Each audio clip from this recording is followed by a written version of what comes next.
Now, live from Oilers Nation headquarters, Cruz Mornings presents Bagged Milk. Bagged Milk, they did it! Woo! They did it! Monkey off the back. Huzzah! First win of the season. And they make it interesting.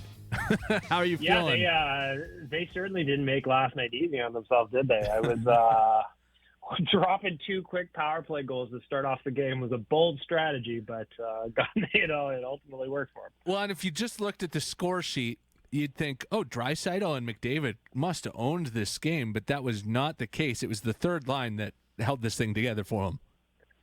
Yeah, and I mean, ultimately Adam Henrique was the one that actually got a goal to stick on the board. Mm-hmm. There was a point after 10 periods of play, the Oilers had more disallowed goals than they had goals that counted. So that's also just a wild stat to think about. And then, you know, the depth kind of came through. But then for me, the big turning point of the night was when Troy Stecher fought Sean Couturier, man, arguably 3 times his size. That was just kind of one of those things where Couturier hit Stu behind the net. Arguably, Stu was trying to run a little bit of a pick, which I respected. But Couturier ran him over, and Troy Stecher finally jumped in and did something about it. The other night against Calgary, they had the same kind of thing where Michael Backlund slashed him in the back of the leg behind the net. Nobody really did anything. So I really appreciated Troy Stecher jumping in to do something, and then the very next shift, Corey Perry dropped the mitts too, and all of a sudden the boys were off to the races. It's just a couple of scraps needed to liven the blood up a little bit. That old school hockey, like the team, nothing's going their way, goals are disallowed. Just drop the mitts, get her going. Especially, I was something about the Flyers, like, even though they're a long time removed from, you know, the Broad Street bullies, it still feels like you got to play the Flyers that way for some reason.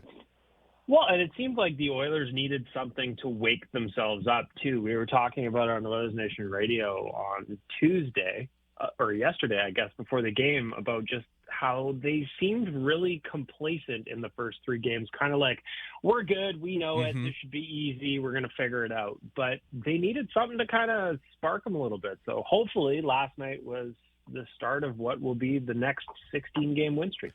That and the benching of Draisaitl, wow. To go ahead and sit him down for 5 minutes was crazy.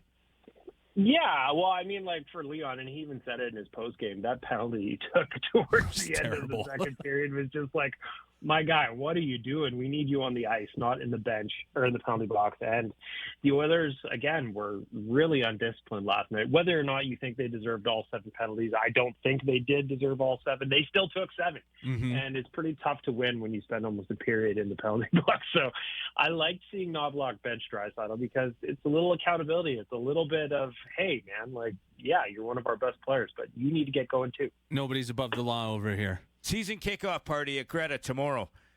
Are you excited? Yeah, I'm excited about it. Yeah, having the win last night kind of gets the spirits going. We're going to be raising a bunch of money for free play for kids, so that's ultimately what we're doing this for. So tickets are available at nationgear.ca. We're going to get together tomorrow night, watch the Oilers destroy the Predators, and we're going to have a good time and raise some money for charity while we're at it. So as far as a way to spend this Thursday night, doesn't get much better than that. Yeah, it's 4 o'clock. You guys, doors will open. You'll be down there. And then it's a 6 o'clock puck drop. So get there early, a little happy hour. Get in the... Yeah, if you need an unlicensed doctor's note to skip work for the afternoon, you just let your boy Bagged Milk know. I'll write you up. He's on it. You can find him at OilersNation.com. Thanks for joining us today. Thanks, boys.